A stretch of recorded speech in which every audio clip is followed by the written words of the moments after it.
Neo skin hair fall ని అరికట్టడానికి GFC treatment. Your skin and hair care just phone call away. అంటే ఓటమికి అనేక కారణాలు ఉంటాయి. జగన్మోహన్ రెడ్డి గారి పార్టీ, జగన్మోహన్ రెడ్డి గారి ప్రభుత్వం ఓటమి చెందటానికి ప్రధానమైనటువంటి కారణాలు ఏవంటే మీరేం చెప్తారు? ఒకటండి, ప్రజలు ఇతన్ని నమ్మలేదా? నమ్మి తర్వాత దాంట్లోంచి బయటకు వచ్చారా?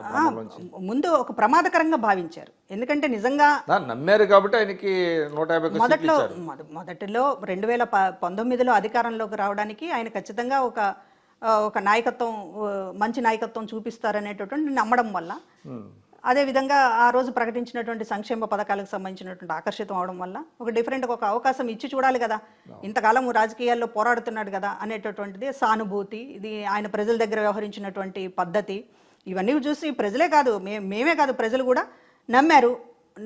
ఒక మాయాలోకంలో నడిపించారు. కానీ ఎప్పుడైతే అధికారంలోకి వచ్చారు, ముఖ్యమంత్రి అయిన తర్వాత ఆయన అసలు స్వభావం అనేటటువంటి తెలిసింది.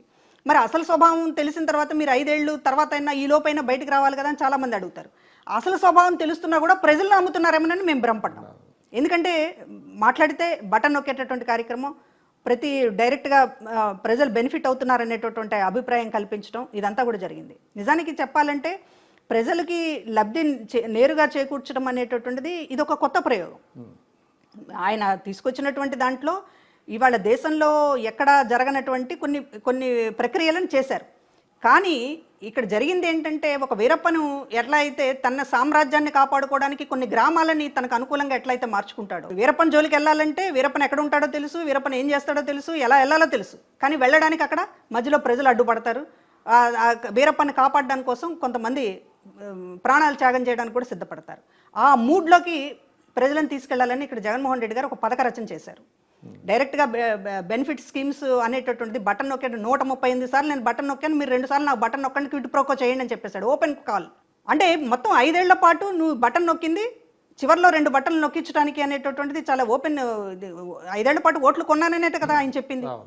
కానీ దానివల్ల ఏమైందంటే ప్రజలు ఈయన పట్ల కన్సెంట్ అనేటటువంటిది, అంటే ఇప్పటిదాకా మనల్ని ఎవరు కూడా ఇంతగా సహాయం చెయ్యలేదు కదా అనేటటువంటి దాంతో నాకు కట్టుబడి ఉంటారు, ఖచ్చితంగా నాకే వేస్తారు, నేనే గెలుస్తాను అనేటటువంటి ఒక భ్రమలో ఉండిపోయారు. కానీ ప్రజలు ఏమనుకున్నారంటే, డబ్బులు ఇచ్చి మమ్మల్ని కొనుక్కోవాలని చెప్పి నువ్వు ప్రయత్నం చేశావు, డబ్బులు ఇచ్చి కొనుక్కునేటటువంటి ప్రయత్నంలో నువ్వు చాలా దోపిడీలు చేసావు అనేటటువంటి ప్రజలకు అర్థమైంది.